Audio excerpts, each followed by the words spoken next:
Picture this. You wake up before sunrise. No alarm. There is no alarm. You pull on clothes that look more or less identical to what your grandfather wore. You walk downstairs into a kitchen lit by a gas lamp, eat breakfast your family grew themselves, then head outside to start a workday that will last until the sun goes down. No car, no phone, no email, no meeting that could have been an email. You do this every single day of your life, and you are, by almost every measurable standard, doing extraordinarily well financially. Your community has a lower unemployment rate than the national average. Your businesses survive at a higher rate than the American average. Your people own more land per capita than almost any comparable group in the country. And the thing you produce, furniture, food, quilts, farm goods, people will drive hours out of their way and pay a significant premium to buy it, specifically because you made it. A quaint relic, a curiosity, a small community of people frozen in time, surviving on nostalgia tourism and the goodwill of outsiders who find them charming. That's the story. Here's the number that ends it. $7 billion a year. That's what the Amish economy generates, every single year, while using horses. The Amish are one of the fastest growing population groups in North America. Their businesses survive at rates that humiliate the national average. They have come through every recession, every financial crisis, every technological disruption of the last 100 years without flinching, while operating without most of the tools that mainstream economists insist are essential for growth. And their population has roughly doubled every 20 years since the 1960s, with no sign of slowing down. So the question isn't, how do they survive without the modern economy? The question is, what do they understand about wealth, labor, and community that the rest of us quietly stopped believing in? That's the question this video is going to answer. And the answer is stranger and more unsettling than you probably expect. But let's start with something almost nobody knows. The Amish did not always have money, not like this. For much of the 20th century, the Amish were genuinely poor by conventional measures. Subsistence farmers, cash poor, largely self-contained communities whose isolation was as much economic as it was theological. That changed, and it changed fast. And the reason it changed tells you almost everything you need to know about how the Amish economy actually works.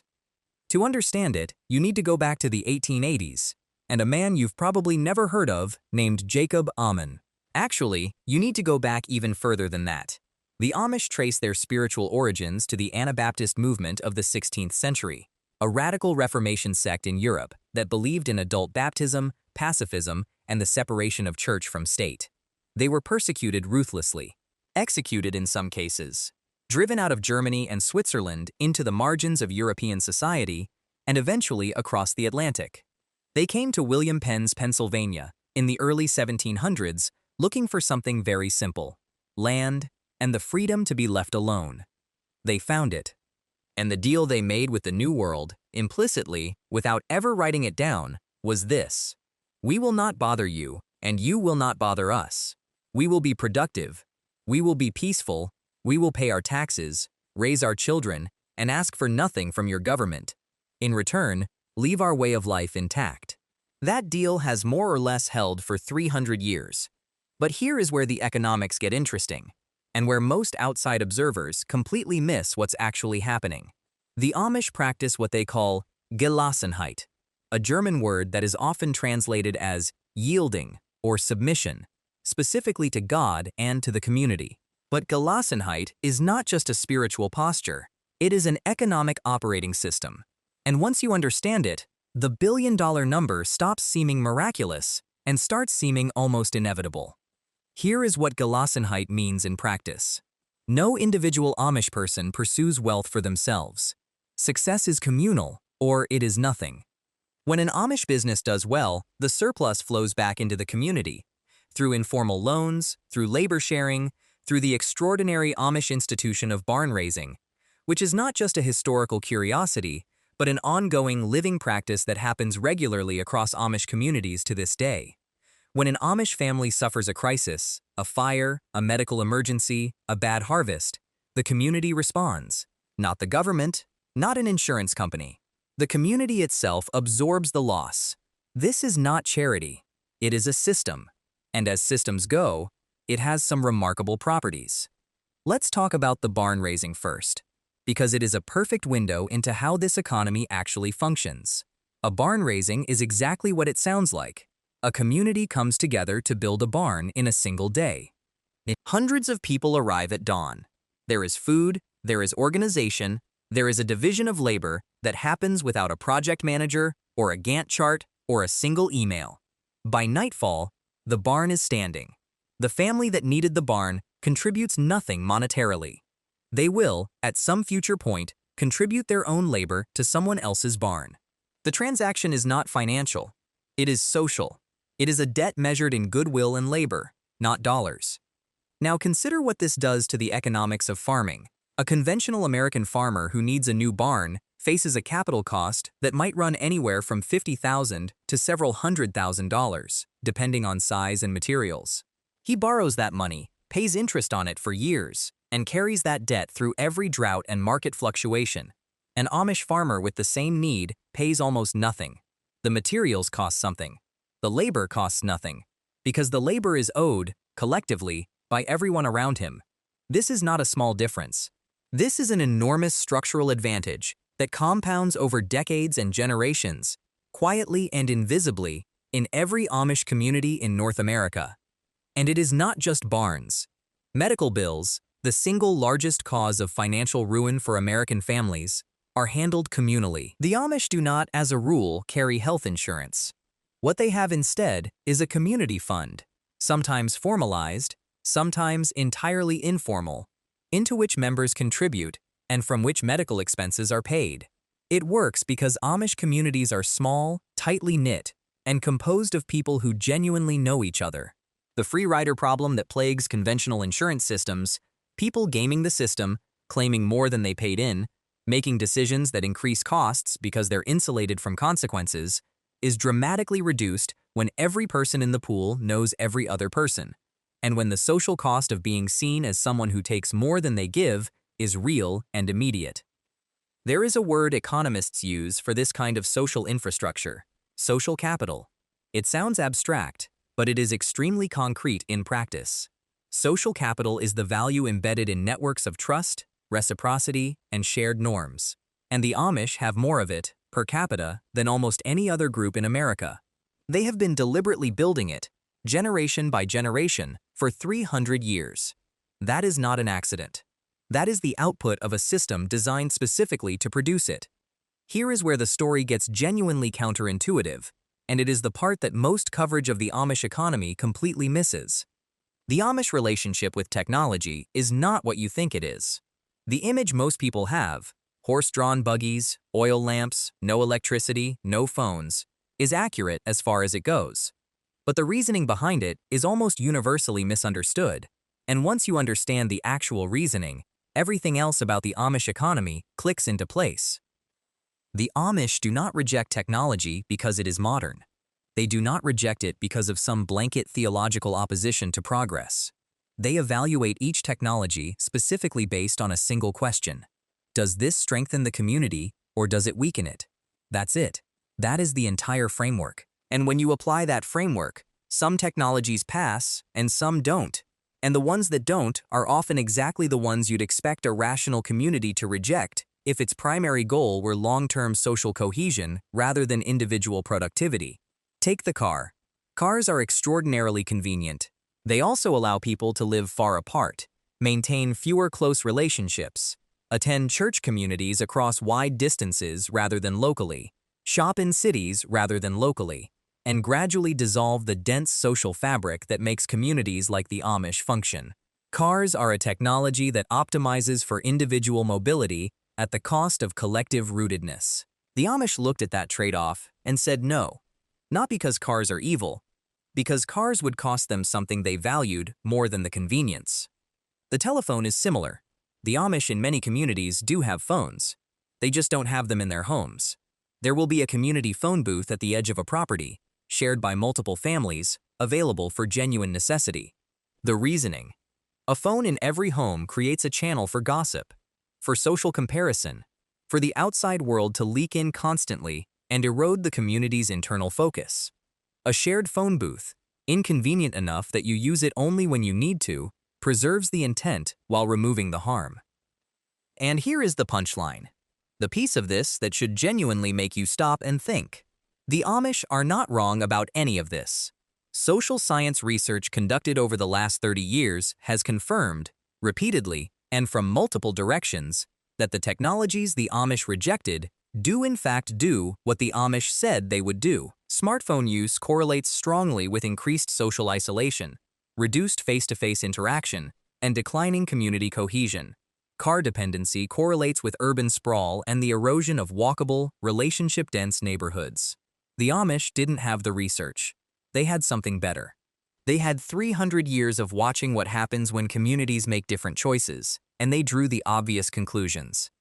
Now let's talk about how the Amish actually make money, because this is where the story gets complicated in a way that surprises most people. For most of their history, the Amish economy was almost entirely agricultural. They farmed. They were good at it. Extraordinarily good, actually, because their entire community structure was organized around sustainable land management and cooperative labor. But in the 1960s and 70s, something changed. Land prices in the traditional Amish heartland of Lancaster County, Pennsylvania, began rising rapidly. Young Amish men who needed to farm couldn't afford to buy farms. Communities that had been agricultural for generations suddenly faced a crisis. How do you preserve a farming culture when the farms themselves are out of reach? The answer the Amish arrived at was, in retrospect, quietly brilliant. They pivoted to small business. Not as an abandonment of their values, but as an extension of them.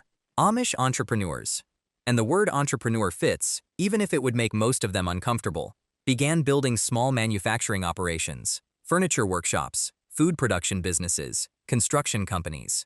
They applied the same communal work ethic, the same quality standards, the same long-term thinking that had made them excellent farmers to these new enterprises. And they had one extraordinary structural advantage going in: no debt, or almost none. Because Amish communities pool resources for major expenditures, and because Amish entrepreneurs do not need to buy their way into a social safety net that their community already provides, they can start businesses on capital that conventional entrepreneurs would consider laughably small. And because their labor costs are partially subsidized by the same communal labor-sharing network that builds barns, they can price competitively while maintaining margins that sustain the business. The result is a survival rate for Amish businesses that researchers have estimated at around 95% over 5 years, compared to roughly 50% for American small businesses overall. 95%. In an environment where small business failure is so common that most financial advisors treat it as the default expectation, that number is not a coincidence. It is the output of a system that removes most of the factors that kill small businesses: debt service, isolation, the lack of a safety net that forces bad decisions under pressure, and the short-term thinking that debt and desperation together produce. Let's talk about Amish furniture, because it has become something close to a cultural phenomenon, and the economics of it are fascinating. Amish woodworking is not cheap. A solid cherry dining table made by an Amish craftsman in Ohio or Pennsylvania might cost 3 to 5 times what a comparable piece from a conventional furniture retailer would cost. People buy it anyway. They drive hours to buy it. They wait months on a waiting list to buy it. Why? Part of it is quality. Amish furniture is genuinely excellent. Built by people who have been doing this their entire lives, often trained by parents and grandparents who did the same, using techniques that prioritize durability over speed. Part of it is the story. In a market saturated with anonymous, mass-produced goods, made by invisible people in distant factories, a piece of furniture with a human story attached commands a premium that has nothing to do with the wood itself. This is not a cynical observation. It is a structural fact about how markets work in an era of abundance. When basic functional needs are easily met cheaply, people pay for meaning. And Amish goods carry meaning in a way that very few manufactured products anywhere do. The premium is real, it is sustainable, and it is backed by a genuine quality difference that earns repeat customers and word-of-mouth referrals that no marketing budget can replicate. The Amish didn't design this. They just kept doing what they had always done, and the market came to them. There are now estimated to be more than 7,500 Amish-owned businesses operating across North America, concentrated in Ohio, Pennsylvania, and Indiana. but increasingly spread across dozens of states. These businesses operate across a remarkable range of sectors: construction, cabinet making, bulk food retail, metalworking, greenhouse farming, tourism, and more. They employ both Amish and non-Amish workers. They ship products across the country and, in some cases, internationally. And they do all of this while operating under a set of constraints that would appear, on paper, to make them uncompetitive. No computers in most cases, no internet marketing, limited use of power tools in some communities, and a workforce that goes home at a consistent hour and takes off every Sunday without exception. The Sunday piece is worth examining because it is another one of those Amish choices that looks like a constraint and functions like an asset. The Amish observe Sunday as a genuine day of rest, not a reduced productivity day, but an actual cessation of commercial activity. This is, from a conventional economic standpoint, leaving money on the table. A bakery that closes Sunday loses roughly 14% of its potential operating days. A construction company that takes Sunday off loses that day's billable hours.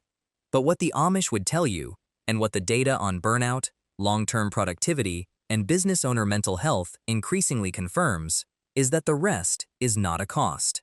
It is a protection. It is the mechanism that prevents the grinding exhaustion that destroys small business owners in conventional economies, where the always-on expectation means that work expands to fill every available hour until there are no available hours and the person collapses or sells out. The Amish have a word for the creeping, addictive quality of worldly ambition: Hochmut. It translates roughly to pride or arrogance, but in practice it means the particular kind of wanting, more that is never satisfied, that drives a person to sacrifice everything else in pursuit of an ever-receding goal. Hochmut is not just a spiritual problem in Amish theology, it is a practical one. It is the thing that causes people to take on debt they cannot service, to neglect family and community in pursuit of scale, to make decisions based on what looks impressive rather than what is sustainable.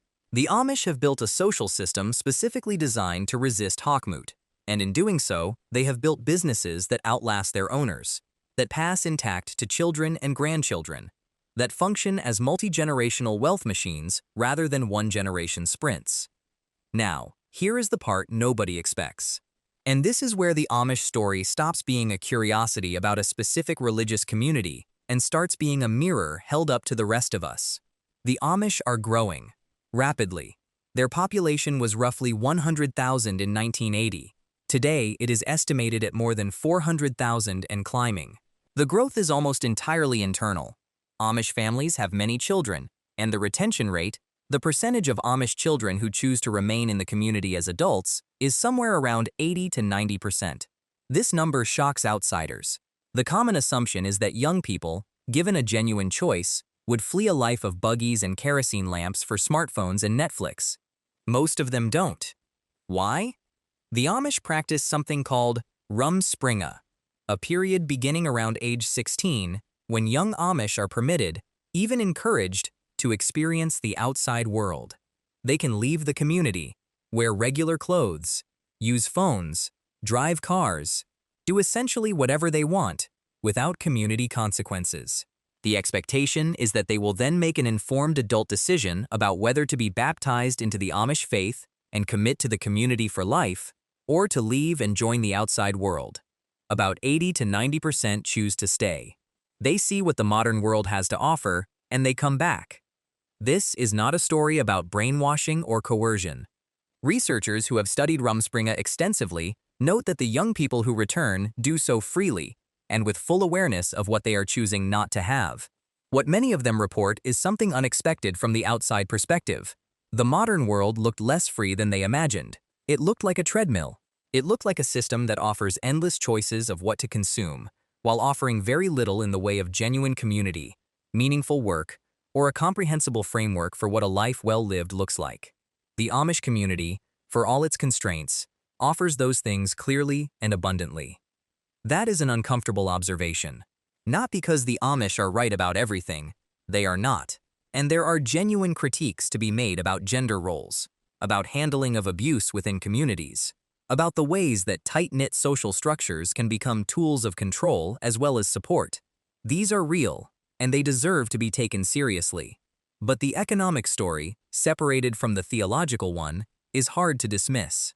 A community that achieves near full employment, that sustains small businesses at rates that humiliate the national average, that passes wealth across generations without the erosion of inheritance taxes and estate disputes, that provides genuine social safety without a single government program. That community has figured out something real. What they have figured out is not mysterious. It is almost brutally simple.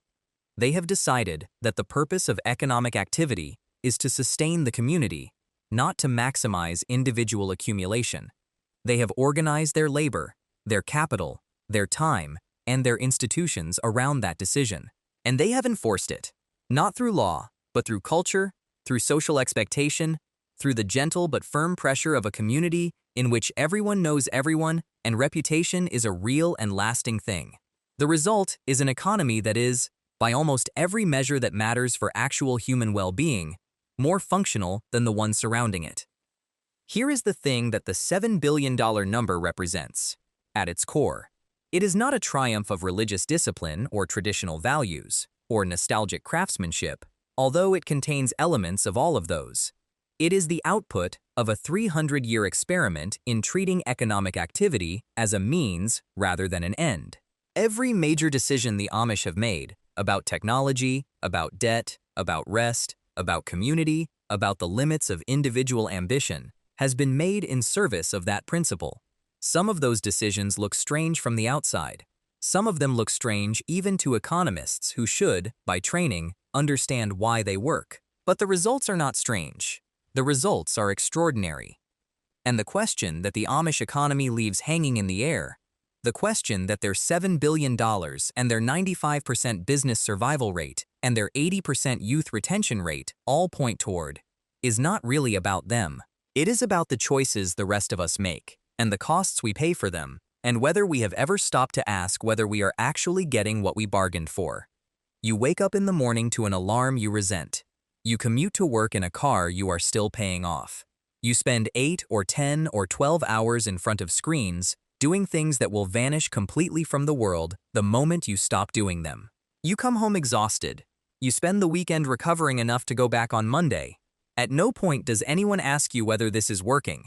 At no point does the system pause and say, "Is this what you actually wanted?" The Amish asked that question 300 years ago. They answered it in a way that looks, from the outside, like deprivation. But the thing about 300 years is it is a long time to run an experiment. Long enough to see what actually holds and what falls apart. Long enough to know the difference between a constraint and a choice. And long enough to build something that your grandchildren's grandchildren will still be living inside of, intact, and maybe, just maybe, grateful for. Next time you are sitting in traffic, staring at the bumper of the car in front of you, phone in your hand, running 10 minutes late to something you don't particularly want to go to, there's a man, somewhere in Holmes County, Ohio, guiding a horse through a field in the morning light. He is not on his way somewhere. He is already there. He has been there his whole life.